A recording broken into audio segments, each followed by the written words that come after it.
Hello everyone. In this video I'm going to be covering how we can actually modify our tabs on Microsoft Word. So in the first video I showed you what tabs are. In the second video I showed you how to modify tabs, so we were adding in these dots. And in this video I'm going to show you how we can modify them by moving the placement. So let's go ahead and move our tabs over. Now if we want to go ahead and keep these dots and not have to reformat our tabs, all we need to do is we just have to select the data and we'll leave the columns alone, and we'll get to those in a second. And then we just have to come over here to the tab up here, the tab stop up here in our ruler. And we have to make sure that we're right on top of it. And then once we are, we can start dragging it over. So right now we dragged it over to the 2.5 inch mark. And for the 4 inch one, we'll move it over to the 2.5 inch mark. Okay, cool. So now we just have to do the exact same thing for the columns.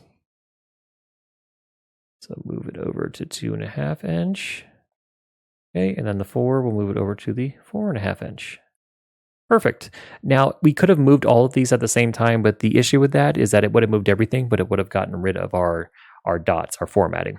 Now, if it's not that big of a deal to you, you could just move it all together and then just come back in afterwards and, highlight everything, come over to paragraphs, tabs, and then go ahead and set your tab formatting again.